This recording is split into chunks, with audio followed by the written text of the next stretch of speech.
Bismillahirrahmanirrahim. Alhamdulillahirabbil wassalatu wassalamu ala asyrafil anbiya'i wal mursalin wa ala alihi wa sahbihi ajma'in. Subhanaka la ilma lana illa ma 'allamtana innaka antal alimul hakim. Rabbi shrah li sadri wa yassir li amri wahlul 'uqdatam min lisani yafqahu qawli. Amma ba'd.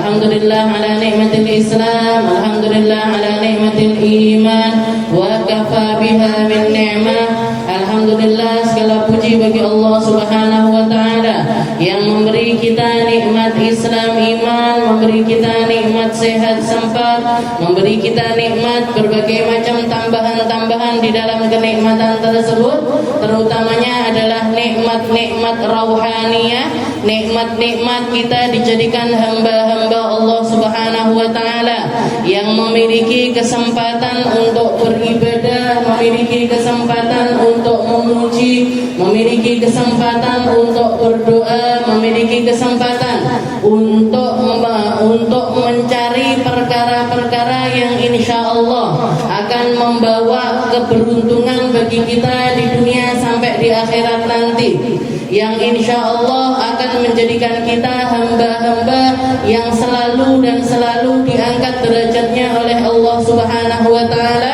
yang insya Allah menjadikan kita, anak-anak kita, orang tua kita, semua orang yang kita sayangi dipandang sama Allah Ta'ala dengan pandangan rahmatnya. Dan ketika Allah Ta'ala memandang seorang hamba dengan pandangan rahmat, innahu lan yu'adzibhu abada, Allah Ta'ala tidak akan pernah tega untuk melakukan perkara-perkara yang sulit bagi hamba tersebut. Mugi-mugi apa yang kita usahakan dijadikan sama Allah Ta'ala sebagai pahala yang besar di sisi Allah, menjadikan kita hamba-hamba yang selalu dan selalu dibersihkan dari segala macam dosa maupun kesalahan, sehingga kembali kita kepada Allah Ta'ala dalam keadaan bersih sebersih-bersihnya, bisa ikut di dalam rombongannya orang-orang mulia sampai masuk ke dalam surganya Allah Subhanahu wa ta'ala. Kita lanjutkan pembahasan kita masih di dalam maksiatnya lisan. Faslun wa min ma'asil lisan wa matlul ghani wa syatmu was sabbu wal la'an wal istihza'u bil muslim wa kullu kalamin mu'adzilah. Kita masih ada di dalam bab yang membahas tentang maksiatnya lisan, kesalahan-kesalahan yang seringkali keluar dari lisan seorang manusia, dan ucapan itu seringkali enteng di lisan tapi urusannya panjang, urusannya besar, urusannya akan sangat menyakitkan yang kita nggak tahu kapan sembuhnya orang tersebut dari rasa sakit tersebut. Jadi perkara lisan ini kayaknya menjadi masalah utamanya umat manusia. Sesuatu yang keluar dengan entengnya, sesuatu yang keluar dengan begitu ringannya, padahal nanti urusannya panjang, kali lebar, kali tinggi, tuh banget. Jadi panjang sekali urusannya di sisi Allah Subhanahu wa ta'ala. Jadi seperti kejadian-kejadian yang akhir-akhir ini terjadi, utamanya adalah apa yang kita lihat di sosial media tentang statement-statement, ucapan-ucapannya para pejabat publik yang seringkali mengeluarkan sesuatu yang gak enak di dalam hati. Melihat bencana yang begitu besarnya, melihat bencana yang begitu merusak segala sesuatu, tapi yang keluar dari lisan mereka, alah, gak terlalu heboh kayak di media sosial. Hebohnya bencananya cuma di media sosial, realitanya itu biasa-biasa aja. Itu kan kalimat yang sangat-sangat menyakitkan. Apalagi kalau yang denger ini rumahnya hilang, keluarganya hilang, anaknya keter, bondone entek kabeh, tapi yang kedengeran di telinganya mereka justru alah, biasa-biasa saja. Jajal yang ngomong ini rumahnya hilang, jajal yang ngomong ini anaknya kenter, jajal yang ngomong ini tadi keluarganya yang hilang. Bisa dia ngomong yang semacam itu? Belum lagi kebijakan-kebijakan yang lainnya. Yang mau ngambil sembako, yang mau ngambil minyak harus lapor pakai KTP. KTP ini saomae hilang. KTP-nya sak rumahnya ini hilang. Lah kok mau ngambil bantuan dadak pakai KTP. Sak kantor KTP ini loh rusak. Rumah sakitnya rusak. Ini kan sangat-sangat menyakitkan.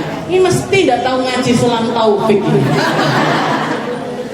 Mesti nggak pernah belajar Sulam Taufik ini. Bahwasanya yang semacam itu urusannya panjang sekali di sisi Allah Subhanahu wa Ta'ala. Makanya orang ketika melihat kesusahan orang lain ataupun juga melihat sesuatu yang bikin hati ini, atau ketika terjadi sesuatu, entah itu menyenangkan ataupun juga menyusahkan, orang-orang yang terlibat di dalam perkara tersebut itu perasaannya lebih dalam dibandingkan orang yang nggak merasakannya. Makanya hati-hati berucap di saat-saat tersebut. Hati-hati Bu ketika mengucapkan sesuatu ketika orang dalam keadaan punya perayaan ataupun mereka lagi dalam keadaan bersedih. Hati-hati sekali apa yang kita ucapkan di hadapan mereka. Atau bahkan hati-hati sekali tentang ucapan kita di momen-momen tersebut. Karena sakitnya ini bisa berkali-kali lipat ketimbang kalau kita ngomongnya itu di luar waktu tersebut. Ketika orang lagi punya perayaan besar, misalkan saya lagi punya gawe, misalkan mau bikin acara besar, mau bikin acara gede, terus kedengeran selenting-selenting dari orang-orang yang mengatakan Sada Aminah arep gawe acara, mesti njaluk sumbangan. Enak napa mboten? Saya titeni ini omongannya orang yang kayak gini. Ndak kira tak tekani eneh. Nggak kira saya masukkan misalkan bikin proposal, nggak akan pernah saya datangi lagi, nggak akan pernah ngambil uangnya orang ini sepeser pun. Kenapa kok saya akan mengatakan yang semacam itu? Karena di saat tersebut ini momen-momen untuk yang ketika perkataan itu masuk ke telinga, ini kadarnya bukan cuma 1%, 2%, tapi bisa beratus-ratus%. Jadi jedit Bu di dalam hati. Jedit di dalam hati. Abah saya pernah cerita ketika punya gawe mau minjem mobilnya seseorang. Orang itu bilang, "Dah, ojo nyileh mobilku." Kata abah saya, "Tak tandani." Saya tandain, gak akan pernah saya nginjekkan kaki ataupun juga ngobrol lagi sama atau istilahnya ngerusuin sama orang ini, saya gak akan pernah mau. Kenapa? Kalau di luar waktu itu, di luar waktu yang sulit sekali, atau dalam keadaan kita ini memang butuh dengan sesuatu tersebut, itu mungkin kedengeran biasa-biasa saja. Saya pinjem mobil ya, ojo, saya kangge, saya tak gawe. Oh ya sudah. Tapi kalau di waktu-waktu yang semacam itu rasanya sakit luar biasa. Makanya hati-hati sekali. Urusan lisan ini seperti yang dikatakan oleh Nabi Muhammad SAW, kaminan nas, berapa banyak orang, kamin rojulin yahwi finnari sab'ina kharaik. Katanya Nabi, berapa banyak orang itu masuk ke dalam nerakanya Allah Ta'ala sampai tempat yang paling dasar dan bertahan di tempat tersebut sekian puluh tahun, bahkan bisa sekian ratus tahun, untuk mempertanggungjawabkan apa? Untuk mempertanggungjawabkan satu kalimat yang pernah keluar dari lisannya dia. Jadi untuk mempertanggungjawabkan dosanya satu kalimat, dia harus bertahan di dalam nerakanya Allah Ta'ala selama lebih dari 70 tahun, bahkan bisa sampai 100 tahun. Na'udzubillahi min dzalik. Jadi di sini dikatakan wa faslun min ma'asil lisan, pasal di dalam perkara maksiatnya lisan. Seperti yang kita tahu di minggu yang lalu kita bahas tentang matlul ghani, atau menunda-nunda membayar hutang padahal sudah nyampe tempo temponya, sudah nyampe waktunya untuk pembayaran, maka ini termasuk dosa di sisi Allah Subhanahu wa taala. Kalau Rasulullah Shallallahu alaihi wasallam, kebiasaannya beliau ketika beliau berhutang, setelah itu menunaikan hutang tersebut, entah sebelumnya ataupun juga di waktu yang tepat, yang pasti Rasulullah itu nggak pernah menunda hutangnya sampai lebih dari waktunya, kecuali setelah beliau minta izin untuk memperpanjang waktu. Maka dikatakan ketika Rasulullah bayar hutang tersebut, Rasulullah mengatakan inna haqquddain, sesungguhnya haknya sebuah hutang itu adalah al-wafa'u bihi wal hamad. Minimalnya orang kalau ngutang itu Bu, orang kalau berhutang itu ketika mengembalikan haknya hutang ini adalah ditepati, dibayar sesuai dengan waktunya. Selain itu ucapan terima kasih itu minimalnya.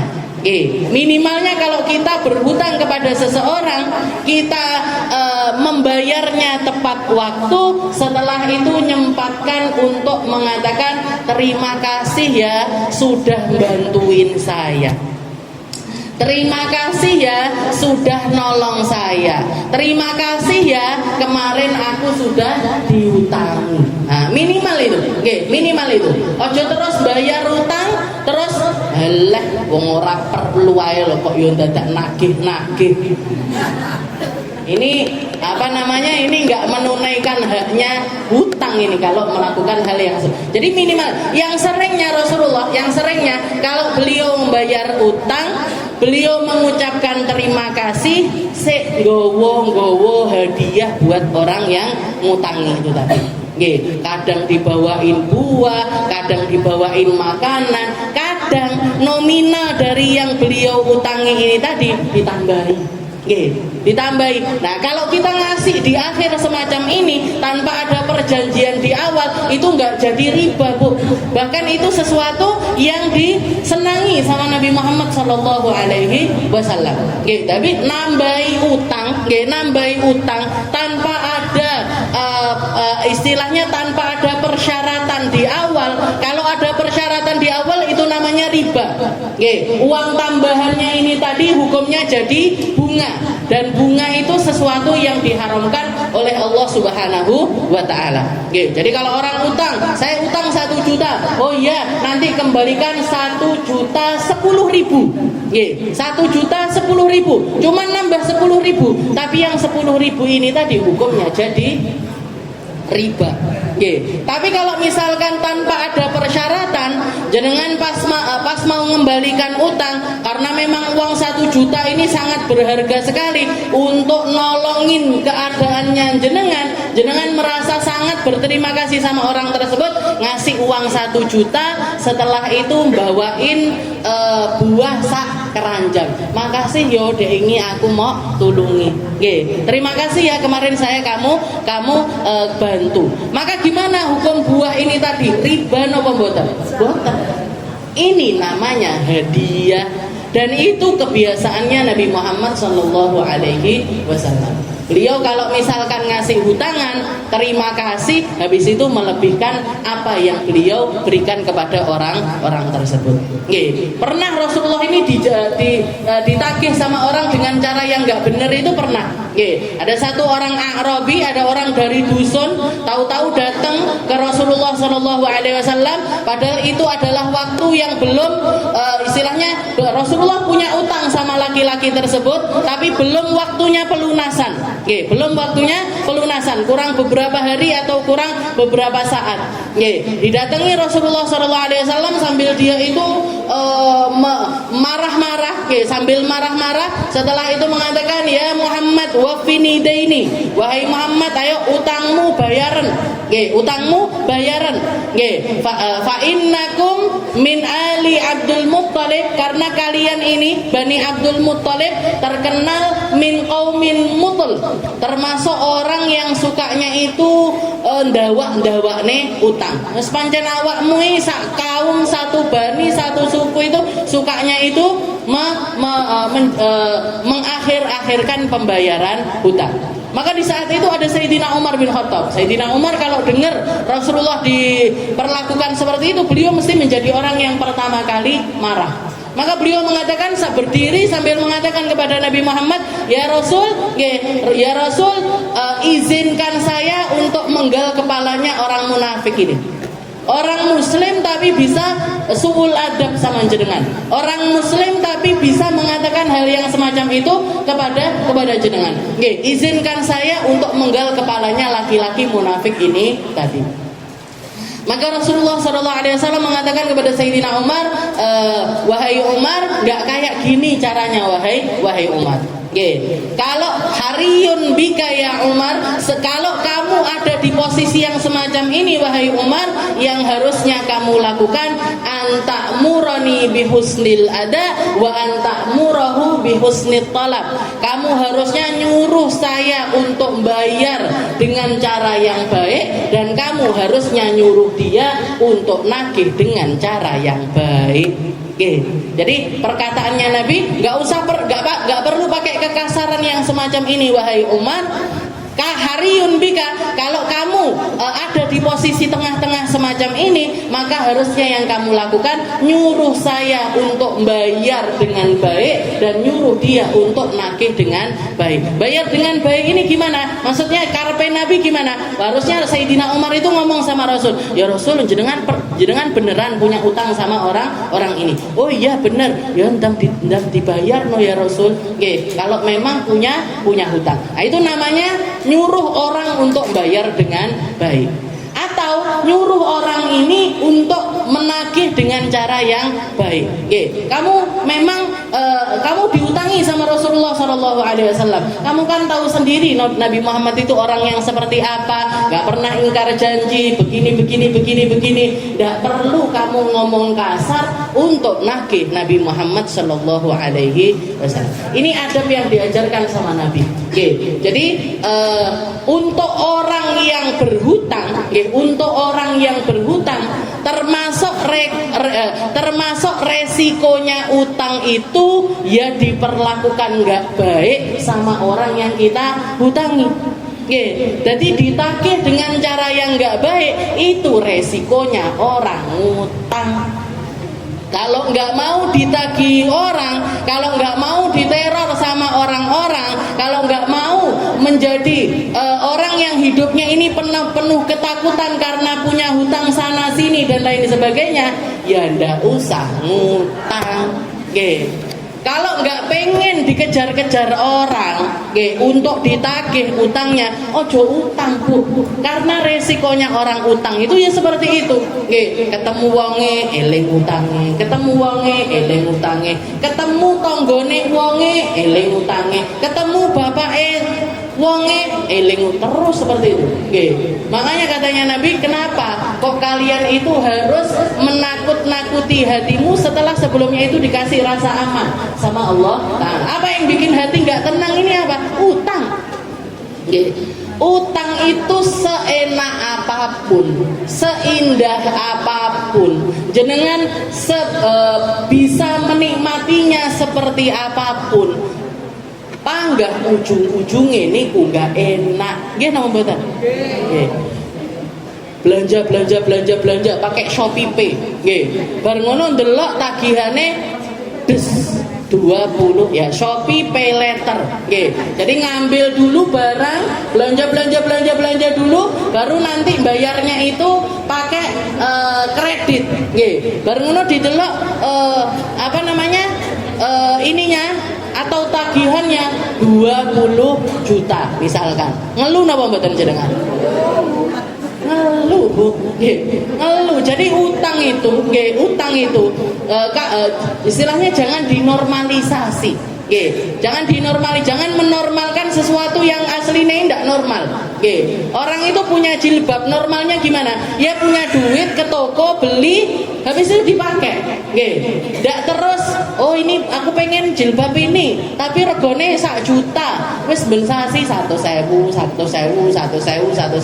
engko kan ujuk-ujuk nggih, ujuk-ujuk lunas nggih, gak ujuk-ujuk Bu, itu lek jenengan lali ping pisan nggih, ya nunggak itu bisa nambah lagi hutangnya, istilahnya berkembang lagi hutangnya, hutang dari itu tadi. Panggah piye-piye istilahnya kalau kita mau punya barang atau kita mau punya sesuatu atau kita mau menikmati sesuatu nggih, gak ada hal-hal semacam itu yang gak pakai bayar, itu gak ada. Kecuali jenengan dikai hadiah. Kecuali kalau akadnya itu adalah hadiah, maka itu adalah sesuatu yang bisa kita nikmati tanpa pusing. Tapi kalau enggak, wis piye-piye panggah kudu bayar. Gimana pun itu kita tetap harus bayar. Jadi jangan dibiasakan. Kecuali kalau memang urgent sekali, butuh sekali. Nah, itu pun tetap harus disesuaikan dengan kemampuan kita, disesuaikan dengan pendapatannya kita dan juga kebutuhan-kebutuhan yang lainnya. Wa matlul ghani. Setelah itu beliau mengatakan, Habib Abdullah bin Husain bin Tahir mengatakan, wasyatmu wasabbu wal la'an wal istihza'u bil muslim wa kullu kalamin mu'adzilah. Katanya beliau termasuk maksiatnya lisan adalah ngolok-ngolok orang, mencaci maki orang, melaknat orang, bercanda yang sampai bikin orang ini kecewa ataupun juga sakit hati. Wa kullu kalamin mu'adzilah, intinya adalah segala sesuatu kalimat yang menyakitkan orang lain, itu semuanya masuk di dalam kategori maksiatnya lisan.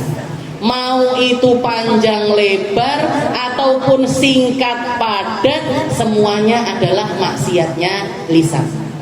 Ngelokne uang, melaknat orang lain, doa ini yang jelek kepada orang lain, itu semuanya maksiatnya lisan. Tak dongakne omahmu kobongan, tak dongakne kakimu kecekluk. Kecekluk kan cilik, kobongan kan besar. Nah, ini semuanya dua-duanya masuk di dalam kategori maksiatnya lisan. Nah, jadi jangan pernah istilahnya jangan membiasakan kalimat-kalimat yang semacam itu gampang keluar dari lisan kita. Rasulullah SAW mengatakan, menceritakan laknat itu atau olok-olokan atau kalimat-kalimat buruk yang keluar dari lisan kita itu, ketika dia keluar naik ke atas langit gak akan pernah menerima kalimat yang semacam itu. Balik lagi turun ke bumi juga nggak nerima hal yang semacam itu. Maka kalimat-kalimat buruk ini nggak punya pilihan kecuali pergi ke tempat manusia yang dimaksudkan, atau orang yang dilaknatkan, orang yang dilaknatkan atas hal tersebut. Datang ke tempat orang tersebut, kalau misalkan dia ini memang ahlan bidalik, kalau memang dia ini orang yang sesuai kenyataan apa yang dilaknatkan, misalkan kita mengucapkan laknatullah ala Fir'aun, semoga laknatnya Allah Ta'ala datang ke Fir'aun, ya pancen Fir'aun ini terlaknat. Atau kita baca a'udzubillahi minasyaitonir rajim, saya berlindung kepada Allah Ta'ala dari setan yang terkutuk. Setan yang terkutuk ini kan berarti kita sedang mengutuk setan. Kita ini kan lagi ngata-ngatain setan. Lah setan memang makhluk yang terkutuk. Maka dikatakan kalimat tersebut ar-rajim itu tadi, yang terkutuk ini tadi, datang mendatangi setan. Kalau karena setan ini memang ahlan bidalik, memang makhluk yang sesuai dengan hal tersebut, maka laknat itu tadi datang kepada makhluk tersebut. Ke Fir'aun, kita ngelaknat Fir'aun, nyampe ke Fir'aun. Kita ngelaknat Namrud, nyampe ke Namrud. Kita ngelaknat pokoknya orang-orang yang memang dinaskan sama Allah Ta'ala, termasuk di dalam syaqiyun, termasuk golongan yang celaka, maka itu akan kembali kepada mereka. Tapi kalau nggak sesuai, laknat ini nyampe ke tempat tersebut, ternyata dia bukan orang yang pantas untuk mendapatkan laknat tersebut, maka laknat ini akan kembali kepada qailuha, kepada orang yang mengucapkan hal tersebut. Kayak jenengan ngirim barang salah alamat, nggih.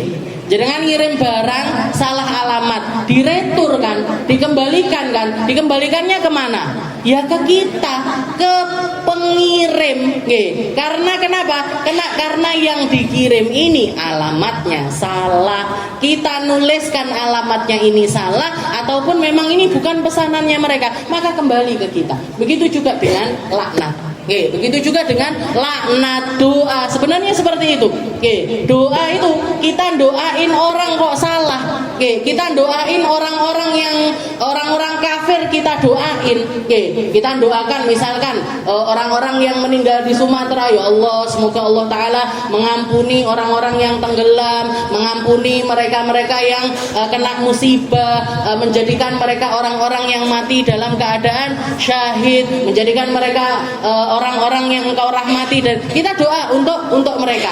Tapi ternyata di antara korban ini tadi, misalkan ada yang nggak pas untuk mendapatkan doa tersebut, orang non muslim misalkan.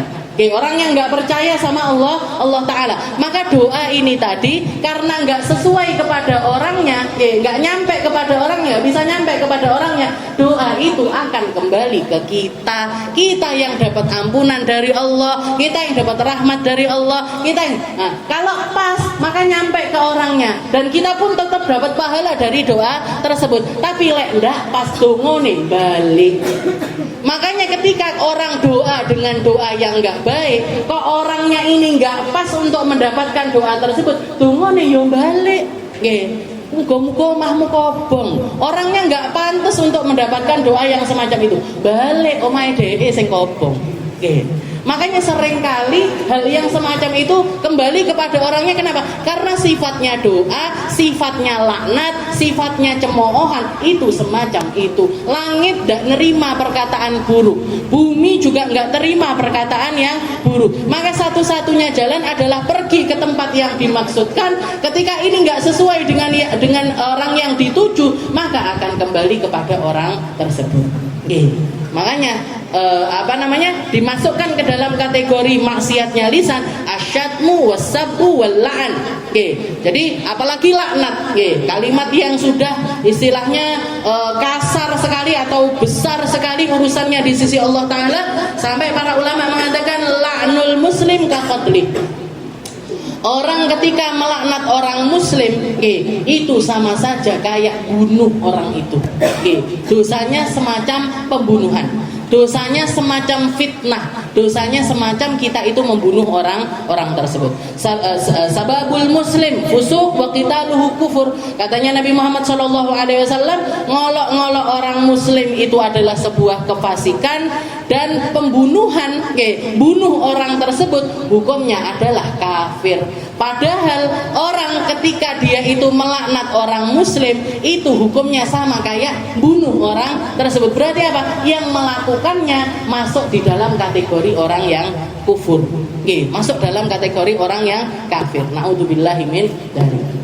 Jadi dan sebenarnya kita itu manusia itu, misalkan nggak pernah melaknat siapapun, itu nggak dosa, Bu.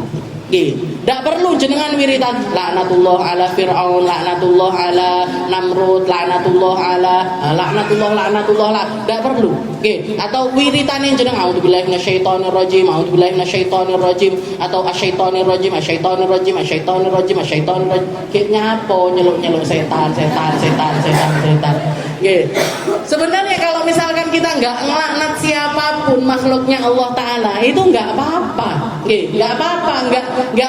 dan itu tidak menambahi istilahnya kebaikan kita di sisi Allah Subhanahu wa Ta'ala. Jadi misalkan lisan ini nggak pernah ngomong jelek sama sekali, itu adalah sesuatu yang nggak masalah. Yang masalah kalau kita keluar kalimat-kalimat yang nggak benar. Jadi yang masalah ketika yang keluar dari lisan kita ini sesuatu yang nggak benar. Sayyidina Musa, Nabi Allah Musa, ketika dicurhati sama orang. Jadi ada satu kejadian di zamannya Nabi Musa itu, salah satu dari kaumnya, ada satu orang, ada satu keluarga, ada kejadian di mana terjadi pembunuhan di tempat tersebut. Padahal yang sebenarnya membunuh, yang bunuh. Jadi ada seorang laki-laki kaya raya, ada orang laki kaya raya, punya ponaan, ponaannya ini pengen nguasain hartanya pamannya. Akhirnya dia pergi ke tempatnya pamannya dengan alasan mempersunting anaknya. Jadi ngelamar misanane dewe, ngelamar sepupunya sendiri, padahal bukan karena dia pengen nikahin sepupunya, tapi karena ngincer harta pamannya. Lah pamannya ini nggak setuju, anakku arep tak jodone karo wong liya. Sakit hati, ponaannya ini tadi sakit hati, dibunuh diem-diem. Begitu dia bunuh, jenazahnya diangkut ke desa sebelah, ditaruh di rumahnya orang yang dia itu pegel. Ponaannya ini pegel sama keluarga tersebut, mayatnya ini tadi dilempar ke situ. Ketika pagi hari semua orang heboh, loh enek jenazah neng omahe wong iki, maka yang tertuduh otomatis keluarga tersebut. Ini mesti ya berarti kamu, kenapa kok kamu bunuh orang ini? Yang keluarga itu tadi bilang, saya nggak bunuh, pokoknya gitu. Dicari-cari asal muasalnya, ada satu orang yang nyeletuk, kenapa kok kita ini pusing-pusing? Kenapa kita ini kok pusing-pusing? Nggak, karena masalahnya nggak dapat jalan keluar. Kenapa kita ini pusing-pusing? Di antara kita itu ada kalimullah, di antara kita itu ada manusia, nabinya Allah, rasulnya Allah yang seringkali diajak ngobrol sama Allah Ta'ala. Ayo kita nanya aja kepada Nabi Musa. Akhirnya datang ke tempatnya Nabi Musa, diceritakan kronologinya, diceritakan kejadiannya begini. Setelah itu Nabi Musa bermunajat, minta nanya sama Allah Ta'ala, ya Allah ini saya harus gimana? Maka Allah Ta'ala mengatakan kepada Nabi Musa, ya Musa, muruhu, suruh mereka antadbahu baqarah, untuk nyembelih seekor sapi. Wa idh qala Musa liqaumihi innallaha ya'murukum an tadhbahu baqarah. Katanya Nabi Musa, ada kejadian di mana Nabi Musa itu ngomong kepada kaumnya, kalian, saya dapat perintah dari Allah Ta'ala untuk kalian itu nyembelih seekor sapi. Jawabannya orang-orang ini, jawabannya orang Yahudi, jawabannya umatnya Nabi Musa, mereka mengatakan, atattakhiduna huzwa, wahai Nabi Musa, jenengan niki masalah serius loh. Kok malah kita ini dibikin bercandaan? Apa hubungannya antara orang meninggal dengan nyembelih sapi? Ini kan dua perkara yang jauh berbeda. Kenapa kok jenengan itu nyuruh kita untuk nyembelih seekor sapi? Katanya Nabi Musa, atattakhiduna huzwa, katanya Nabi Musa, qala a'udzu billahi an akuna minal jahilin. Katanya Nabi Musa, orang yang suka ini istihza atau olok-olokan atau bercandaan dengan sesuatu perkara serius kok dibikin bercandaan, itu bukan akhlaknya seorang nabi, bukan akhlaknya seorang rasul, bahkan bukan akhlaknya orang berakal.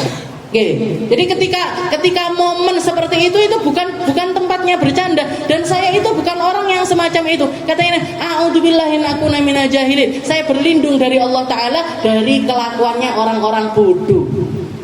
Nabi Musa nganggep umatnya ini bodoh. Kenapa? Karena berarti mereka nggak kenal nabinya, nggak memahami kadar nabinya, nggak memahami status dari seorang rasul. Mereka nanya, minta solusi, dikasih solusi sama Allah Ta'ala untuk nyembelih seekor sapi, nggak percaya. Ini loh bahayanya.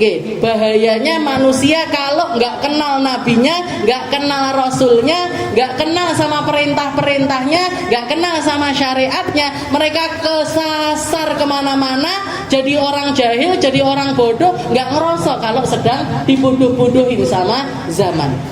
Padahal di situ ada sirnya. Allah Ta'ala pengen ngasih wasilah kepada umat ini, memahamkan kepada mereka siapa pembunuh sebenarnya dari laki-laki tersebut. Seperti cerita yang terkenal. Makanya surat Al-Baqarah itu dinamakan Al-Baqarah karena ada kisah ini tadi. Kisahnya Nabi Musa sama umatnya yang disuruh nyembelih sapi. Ditambah lagi ketika mereka ya wes gitu berarti ini perintahnya Allah Ta'ala ya cari sapi.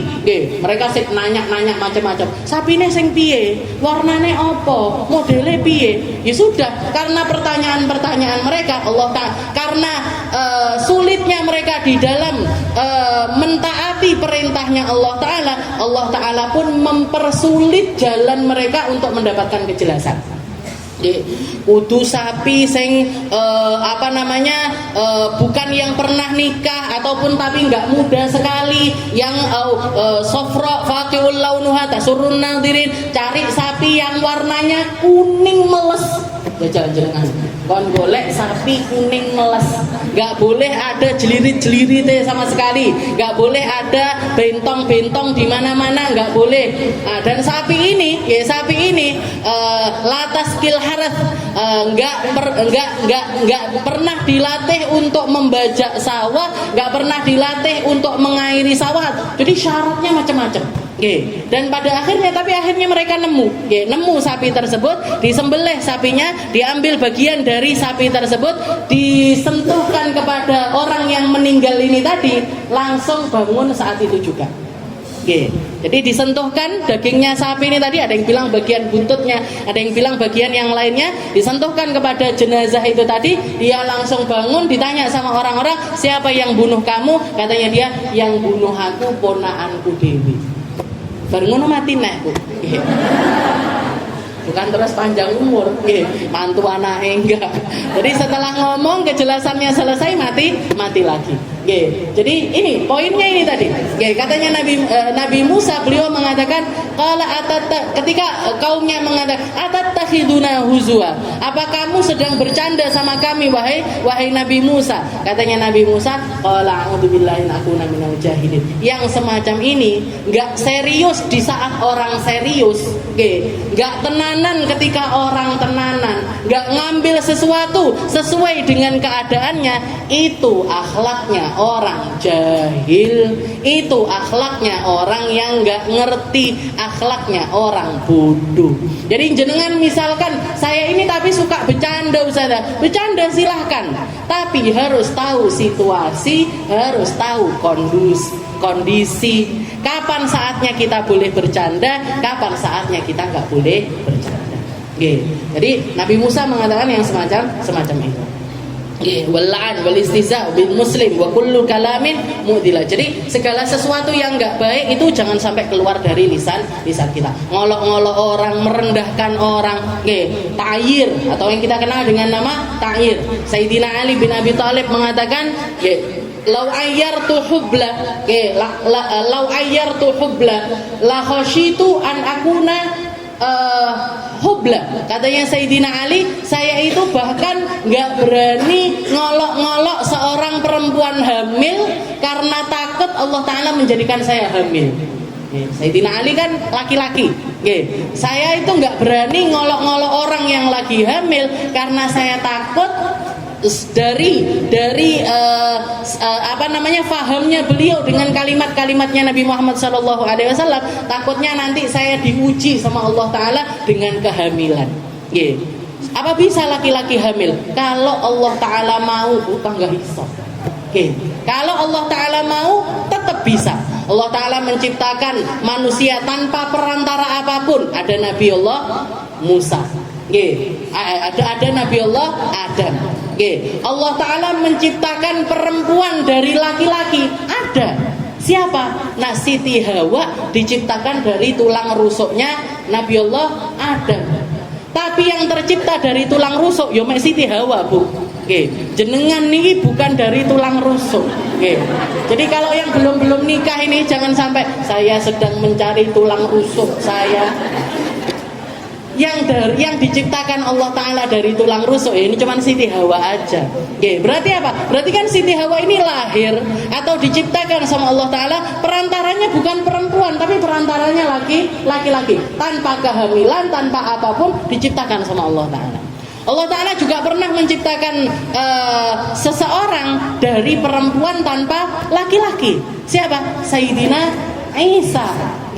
Sayyidina Isa dilahirkan dari rahimnya seorang perempuan perawan, yaitu Sayyidah Maryam. Jadi Allah Ta'ala kalau mau bikin sesuatu terserah Allah. Terserah. Makanya Sayyidina Ali mengatakan lau ayyartu hubla, kalau saya itu ngolok-ngolok ibu hamil, takutnya saya yang dikasih hamil sama Allah Ta'ala. Karena Nabi Muhammad pernah mengatakan barang siapa yang ngolok-ngolok orang lain, dia nggak akan mati kecuali Allah Ta'ala menguji dia dengan hal yang sama. Kecuali dia nggak akan mati kecuali hal yang sama akan terjadi kepada diri orang tersebut. Ngolok-ngolok orang kebanjiran, jangan lihat nanti bakalan kebanjiran dia. Kalaupun nggak kebanjiran di dunia, kebanjiran di akhirat atau kebanjiran neng kuburan nih.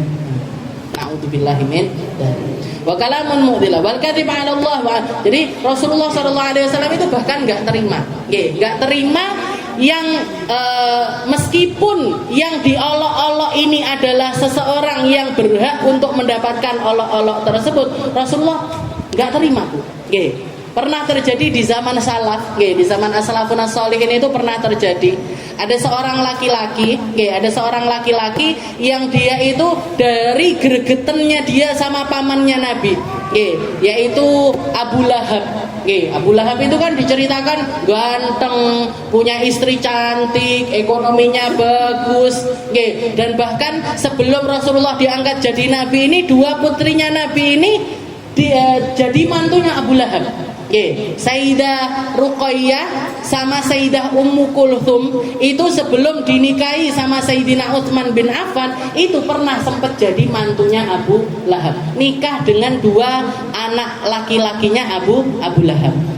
Tapi begitu Rasulullah diangkat jadi Nabi, langsung diceraikan, langsung suruh nyeraikan. Dan setelah itu berbalik keadaannya, dari yang dulunya baik sama Nabi jadi ngolok-ngolok Nabi, jadi orang, bahkan dikatakan Abu Lahab itu Rasulullah ada di mana dia juga ada di tempat tersebut. Setiap kali Rasulullah dakwah, dia sing ngentai dakwahnya Nabi. Rasulullah bilang, orang-orang bersyahadatlah kalian, ucapkan kalimat la ilaha illallah Muhammadur Rasulullah. Abu Lahab di belakangnya, ojo gelem, ojo percaya, ndak usah ngikuti Muhammad. Jadi karena laki-laki ini gregetan, ya istilahnya gini, awakmu ki paklike Nabi, awakmu ki orang yang dekat sekali sama Nabi. Kamu ini kenapa kok melakukan hal yang semacam itu kepada Rasulullah Sallallahu Alaihi Wasallam? Saking pegelnya dia sama Abu Lahab, dikatakan setiap kali sholat, mau itu wajib, mau itu sunnah ataupun sholat yang lainnya, suratnya mesti yang dipakai tabat. Jadi setelah Fatihah mesti baca tabat yada Abi Lahab wa tab. Langganan surat Al-Lahab. Langganan surat Al-Lahab. Kayak kita yang langganan surat Al-Ikhlas, Al-Nas, Al-Falaq. Atau paling Al-Kafirun. Lumayan deh sampai Ad-Duha. Jadi ini langganan banget sama surat Al-Lahab. Jadi sholat apapun itu yang dibaca Al-Lahab. Tabat siada. Jadi pengen ngelaknat Abu Lahab kan, tabat itu kan tabat siada Abi Lahab wa tab, celaka kedua tangannya Abu Lahab. Terus jadi istilahnya setiap hari seperti itu. Sampai dikatakan bertahun-tahun melakukan hal yang semacam itu, tahu-tahu di dalam mimpinya dia didatangi sama Nabi Muhammad SAW, tapi Rasulullahnya nggak mau ngadep dia, dibokongi. Jadi Rasulullahnya yang kelihatan punggungnya aja.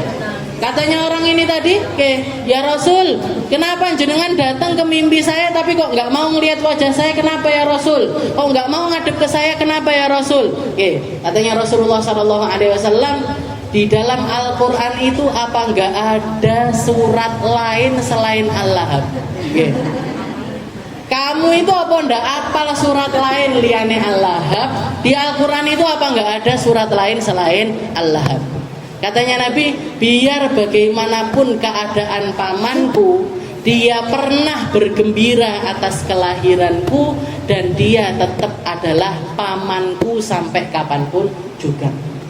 Jadi kalimat pamannya Nabi ini nggak akan pernah lepas dari Abu Lahab. Nggak akan pernah lepas dari Abu Lahab. Nah dikatakan dia bangun, dia taubat, minta ampun sama Allah Ta'ala. Setelah itu dirubah kebiasaannya. Jadi baca surat-surat yang lainnya. Ya tetap Al-Lahabnya dibaca, tapi bukan langganan, wes. Jadi lepas membernya dilepas dari surat Al-Lahab, dia baca surat-surat yang lain.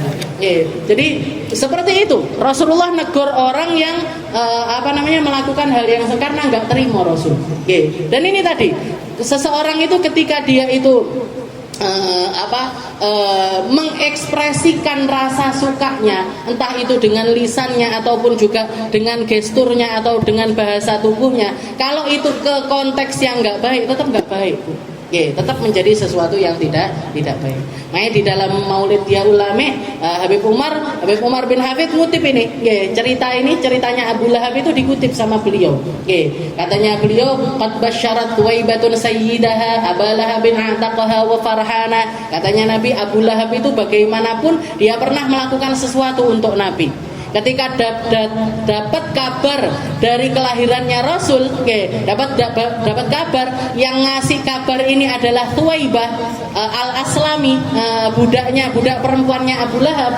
Dikatakan Thuwaibah ini lari mendatangi Abu Lahab waktu itu lagi tawaf di Ka'bah. Setelah itu dikatakan Anna Aminah, sesungguhnya Sayyidah Aminah sudah melahirkan putranya dan dikasih nama Muhammad. Saking gembiranya dimerdekakan ini Thuwaibah ini tadi. Thuwaibah dimerdekakan. Setelah itu Abu Lahabnya langsung mendatangi rumahnya Sayyidah Aminah, diambil itu bayinya Nabi, diajak keliling Ka'bah 7 kali. Dijak tawaf langsungan. Saking gembiranya dengan kelahirannya Rasulullah SAW. Dan dikatakan setelah masa tersebut, walaupun Abu Lahab ini dinaskan keburukannya di dalam Al-Quran, Sayyidina Abbas pernah mimpi di dalam mimpinya kelihatan Abu Lahab ini dalam siksaan yang luar biasa. Tapi ditanya sama Abbas, Sayyidina Abbas nanya, wahai Abu Lahab, apa yang kamu dapatkan di nerakanya Allah? Katanya dia nggak enak, pokoknya sulit, panas, azab yang diberikan itu sangat luar biasa sekali. Kecuali kalau datang hari Senin, Allah Ta'ala itu memberikan keringanan untukku berupa setetes air.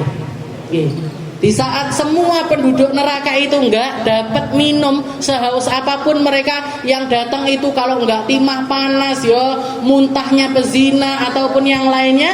Tapi Abu Lahab dikatakan setiap kali datang hari Senin itu ada pohon yang ditumbuhkan sama Allah Ta'ala dari dasarnya neraka. Setelah itu mengeluarkan air sak tetes, satu tetes air cumaan. Tapi satu tetes air untuk penduduk neraka itu sangat-sangat berharga sekali. Dan dienteni terus sama Abu Lahab ini datangnya hari Senin. Jadi karena apa? Karena gembiranya dengan kelahirannya Nabi Muhammad SAW. Makanya katanya Sayyidina Umar, hada ma'al kufri. Ini perlakuannya Allah Ta'ala sama orang kafir. Ini perlakuannya Allah Ta'ala sama orang kafir. Fa kaifa, maka bagaimana kira-kira perlakuannya Allah Ta'ala dengan orang-orang hamba-hamba iman yang seumur hidupnya mencintai Nabi, bergembira atas Nabi, hatinya penuh dengan keimanan sama Allah Ta'ala. Kira-kira diperlakukan apa sama Allah Ta'ala? Gak mungkin dimasukkan ke neraka. Senang-senang atas Nabi Muhammad mlebu neraka, senang-senang atas Nabi Muhammad sesat, bid'ah, mlebu neraka. Terus sing mlebu surga sapa? Lek dudu wong mulutan tahlilan ini sing mlebu surga kira-kira sapa? Jadi dikatakan wal kadzib 'ala Allah wa 'ala rasulih. Begitu juga dengan berdusta atas nama Allah, berdusta atas nama Nabi Muhammad SAW, semuanya juga merupakan perkara yang dimurkai oleh Allah Ta'ala. Wallahu a'lam bishawab. Insyaallah kita lanjutkan.